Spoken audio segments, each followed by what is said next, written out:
Assalamualaikum warahmatullahi wabarakatuh. Perkenalkan, nama saya Gita Oktavianti, mahasiswi semester 7 Universitas Mercu Buana.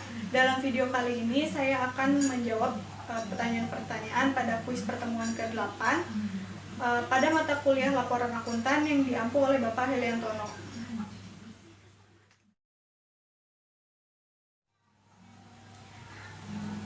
Jadi dalam proses audit terdapat 3 tahap. Yang pertama yaitu adalah tahap penilaian risiko, yang kedua yaitu respons atas risiko, dan yang ketiga adalah tahap pelaporan. Untuk yang pertama, tahap penilaian risiko. Tahap penilaian risiko ini dapat dilakukan dengan 3 cara. Yang pertama yaitu melakukan tanya jawab kepada pihak manajemen. Yang kedua yaitu melakukan observasi dan inspeksi terhadap dokumen-dokumen yang relevan. Dan yang ketiga adalah melakukan prosedur analitis, yaitu menganalisis informasi-informasi yang telah diterima oleh auditor.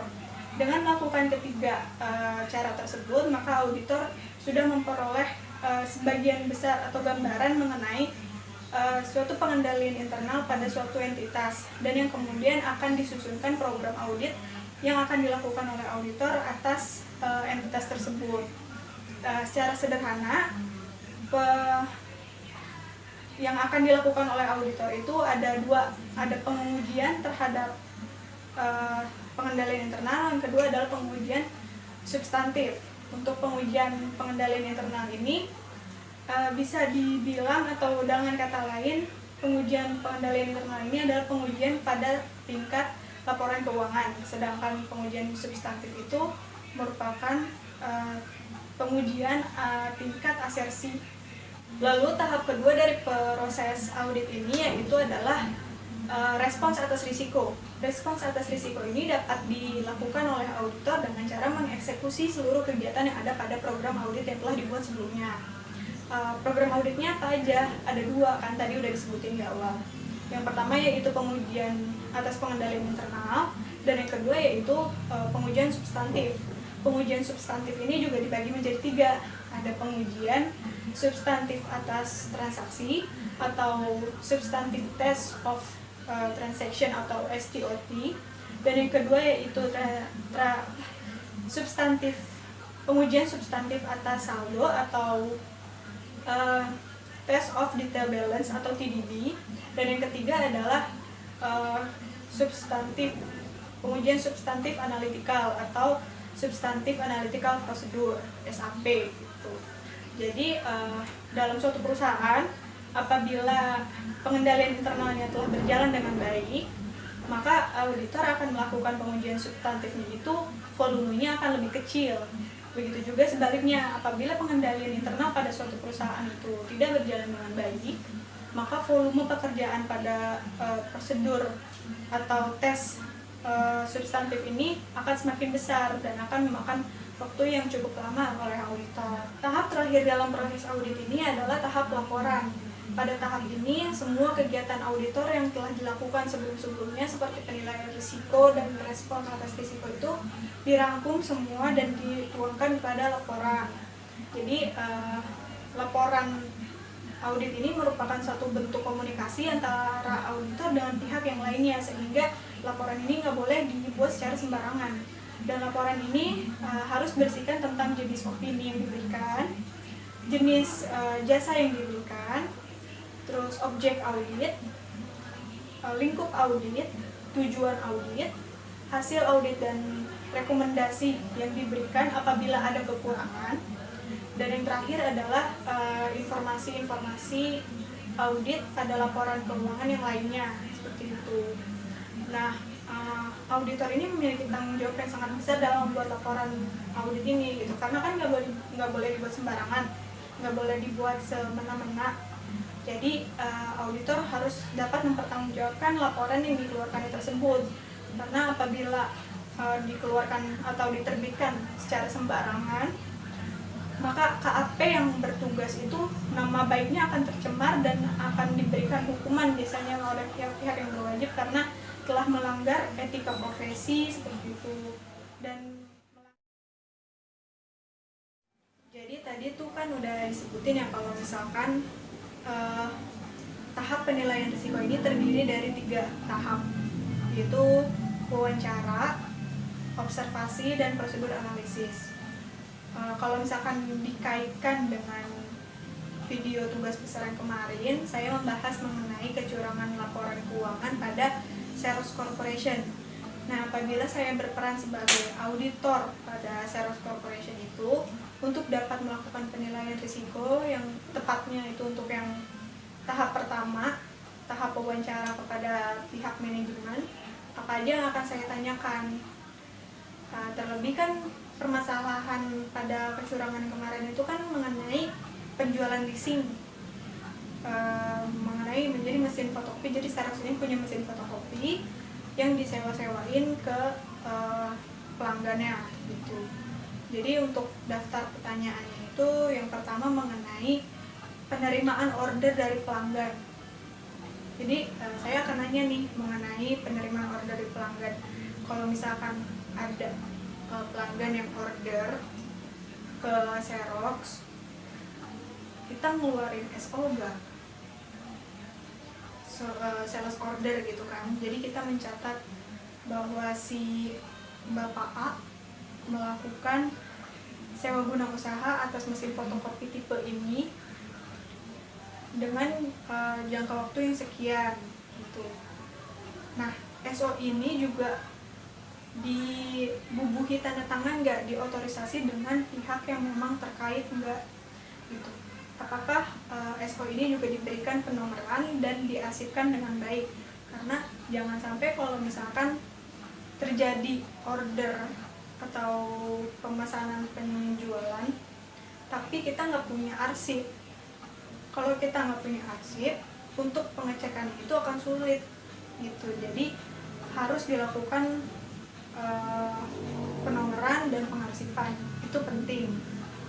Terus yang kedua adalah saya akan menanyakan mengenai pemenuhan order dari si pelanggan ini. Jadi kalau misalkan ada order penjualan, untuk dapat memenuhi order tersebut tuh gimana? Kalau misalkan ada prosedurnya itu kayak habis kita terima SO, kita serahin ke pihak yang memang bertanggung jawab untuk itu. Dia menyetujui enggak untuk transaksi tersebut. Nah, terus untuk pemenuhan surat-suratnya tadi, yang SO-nya tadi itu dibubuhi tanda tangan atau diotorisasi dengan baik atau enggak, seperti itu. Jadi kalau misalkan di SO-nya itu ada tanda tangan dan diotorisasi, sebagai auditor juga yakin kalau misalkan memang transaksi itu benar terjadi dan telah disetujui oleh pihak yang memang berwenang, seperti itu. Terus untuk dokumen SO-nya tadi kan pasti akan dikasih ke bagian gudang. Nah, bagian gudang ini akan memberikan barang sesuai dengan kuantitasnya atau enggak, sesuai dengan kuantitas dan yang ada di dalam pesanan ini apa enggak, seperti itu. Karena jangan sampai bagian gudang justru mengeluarkan barang-barang yang tidak semestinya atau lebih dari kuantitas yang diperlukan, seperti itu. Nah, terus untuk pengiriman barangnya, jadi ada enggak nih dari pihak Xerox ini bagian yang independen yang memeriksa mengenai barang yang akan dikirim. Barang yang akan dikirim itu udah sesuai sama pesanannya apa belum. Jadi dicek mengenai barang tersebut sudah sesuai dengan surat orderannya atau belum. Nah, itu juga harus ditandatangani bahwa barang tersebut memang telah sesuai. Jadi barang yang telah keluar dari gudang itu telah sesuai dengan sales ordernya, seperti itu. Terus dalam pengiriman barang, biasanya perusahaan yang memiliki pengendalian internal yang baik, dia akan mengeluarkan dokumen lagi namanya delivery order.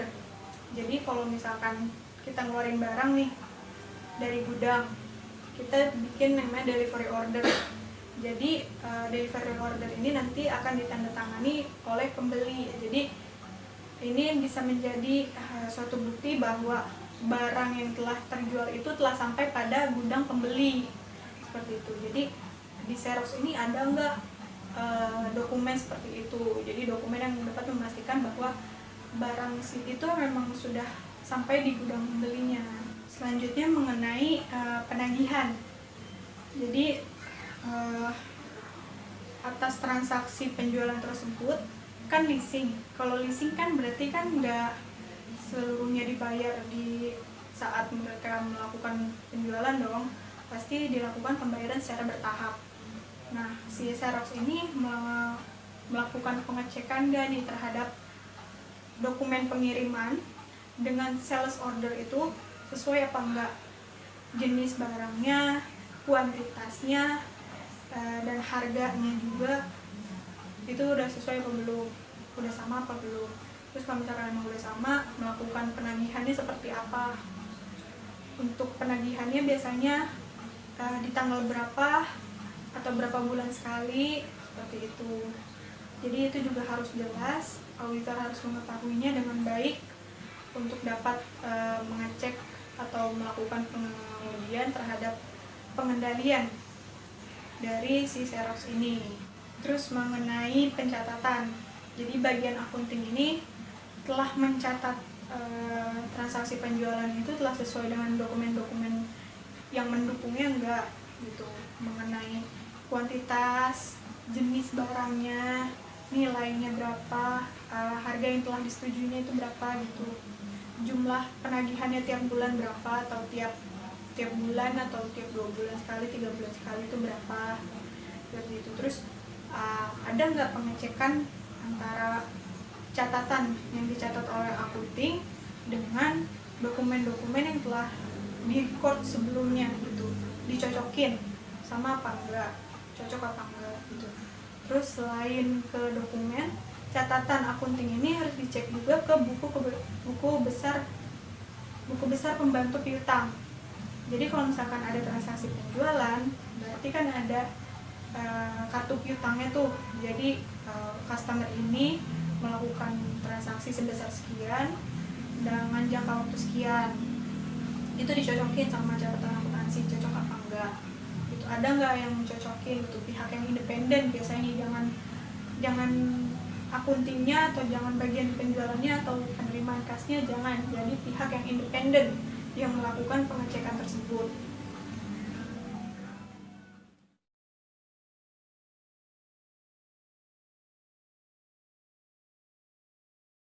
Nah, lalu untuk melakukan prosedur analisisnya kayak gimana? Pada Xerox Corporation, kita dapat melakukan prosedur analisisnya itu dengan cara melakukan review atas penggunaan rasio-rasio dalam laporan keuangan selama beberapa periode. Jadi misalnya perbandingan antara aset sekarang dengan hutang jangka pendek itu harusnya diperlakukan secara sama setiap periodenya gitu. Kecuali kalau misalkan ada kebijakan-kebijakan yang mengadakan adanya perbandingan antara saldo-saldo di piutang, persediaan barang dagangan, ataupun hutang.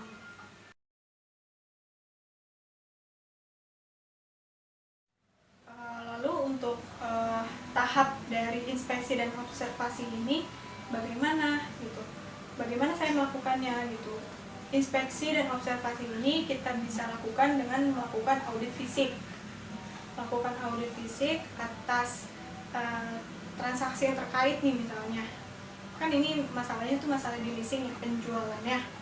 Jadi kita lihat transaksinya di periode yang bersangkutan, kita lihat catatan yang dicatat dengan akunting dengan dokumen-dokumen yang sudah diarsipkan, apakah catatan tersebut telah sesuai dengan dokumen-dokumen yang ada, atau dokumen-dokumen ini sudah lengkap dengan sesuai dengan catatan yang telah dicatat, kayak gitu. Kita cocokin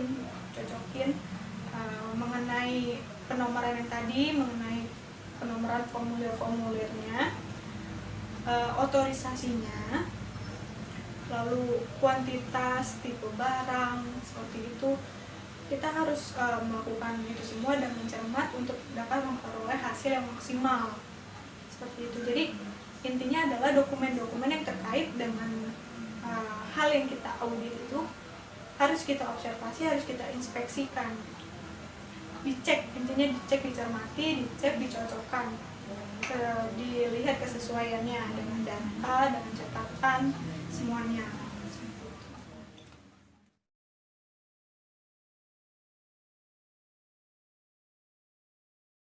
Jadi untuk melakukan perhitungan materialitas itu kita harus punya basicnya. Basicnya apa ya? Basicnya laporan keuangan. Gitu. Jadi kita punya di sini laporan keuangan Saros Corporation per tahun 2017.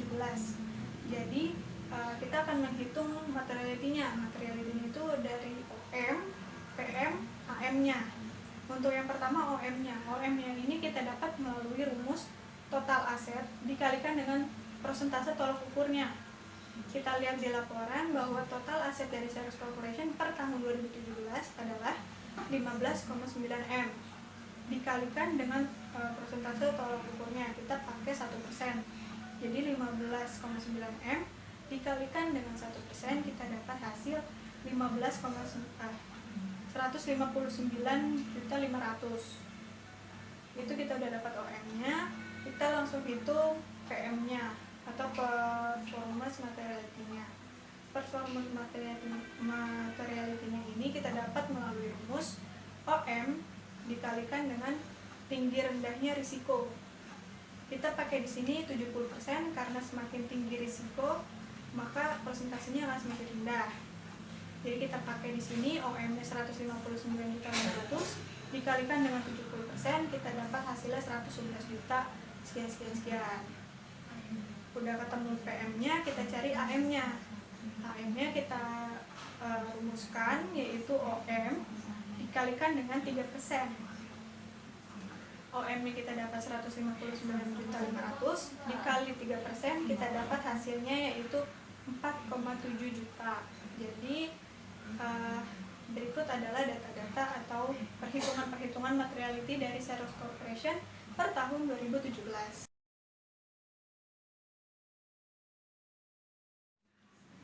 Prosedur audit yang akan saya lakukan itu sama halnya atau sama seperti prosedur audit pada umumnya. Yang pertama yaitu melakukan penilaian risiko. Penilaian risiko terhadap pengendalian internal pada Saros Corporation. Jadi mau dinilai nih gimana sih suatu manajemen melakukan pengendalian pada suatu perusahaan atau pada Xerox ini, kayak gimana nih mereka melakukan SOP-nya dengan baik apa enggak, seperti itu. Terus kalau misalkan udah terungkap bagaimana atau udah tahu gimana gambaran mengenai Xerox dalam mengendalikan perusahaannya, selanjutnya saya melakukan program audit. Saya menyusun program audit dan melakukan eksekusinya dengan melakukan pengujian-pengujian, baik itu pengujian atas pengendalian internal dan pengujian substantif. Pengujian substantif ini kan tadi ada 3 tuh, ada terhadap transaksi. Untuk transaksi ini udah jelas pasti saya akan melakukan pengujian terhadap transaksi-transaksi penjualan dan transaksi penagihan utang. Terus untuk yang kedua yaitu pengujian substantif atas saldo. Saldo juga yang akan saya cek yaitu adalah saldo-saldo penjualan leasingnya dan penagihan atau saldo piutangnya seperti apa gitu. Sesuai apa enggak, cocok apa enggak dibandingkan dengan data-data yang mereka catat gitu, data-data yang mereka keluarkan, data-data yang mereka arsipkan, saya cocokkan seperti itu. Lalu dianalisis mengenai trennya, rasio-rasionya pada pengujian substantif atas analisis prosedur seperti itu. Terus untuk yang terakhir adalah pelaporannya. Semua kegiatan yang telah saya lakukan pada program audit yang telah saya buat untuk mengaudit Xerox Corporation ini, saya tuangkan dalam laporan keuangan dan saya terbitkan mengenai laporan keuangan Xerox ini bagaimana sesuai dengan opini saya, opini kami gitu dalam KAP kami, seperti itu dituangkan dan memberikan rekomendasi atau masukan-masukan apabila mereka memang melakukan kesalahan-kesalahan dalam melakukan laporan keuangannya. Untuk melakukan test of control atau pengendalian internal, pengujian pengendalian internal ini saya lakukan sesuai dengan jawaban yang telah saya berikan sebelumnya, yaitu untuk yang pertamanya adalah saya akan melakukan wawancara atau tanya jawab kepada pihak manajemen mengenai bagaimana mereka melakukan kegiatan operasinya gitu. Apalagi kan untuk Xerox Corporation ini kan dia memang perusahaan leasing gitu, jadi yang menjadi fokus utama saya adalah penjualannya, bagaimana penjualannya telah sesuai apa belum gitu. Saya tanyakan kepada mereka bagaimana mereka melakukan prosedurnya, prosedur pencatatannya, prosedur apabila mereka menerima orderan, melakukan pengiriman, melakukan penagihan seperti itu. Terus selain itu tanya juga nih, gimana kamu melakukan tugasnya, apa aja yang dilakukan, apa aja yang dicatat gitu. Terus sebagai auditor juga kita kan bukan berarti kita nggak percaya sama mereka gitu. Tapi kan kita juga perlu bukti yang akurat, yang memang menguatkan gitu apa pernyataan dari mereka gitu. Jadi mana catatan kamu, hasil kerja kamu mana, terus mana lagi dokumen yang memang ada dalam transaksi itu, kasih kita cocokin mengenai transaksi yang telah dicatat dengan dokumennya gitu.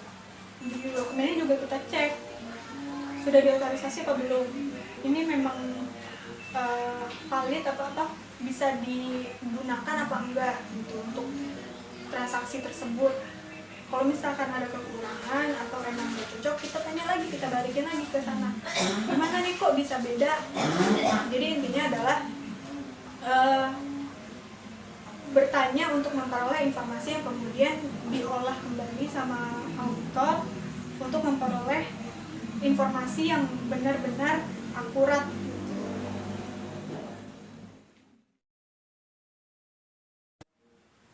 Untuk melakukan pengujian STOT atau pengujian terhadap transaksi, ini bisa dilakukan dengan mengecek kembali gitu kan catatan-catatan yang telah dilakukan oleh akunting, apakah mereka mencatat sesuai dengan bukti-buktinya, dengan nilai yang benar pada tanggal yang tepat seperti itu.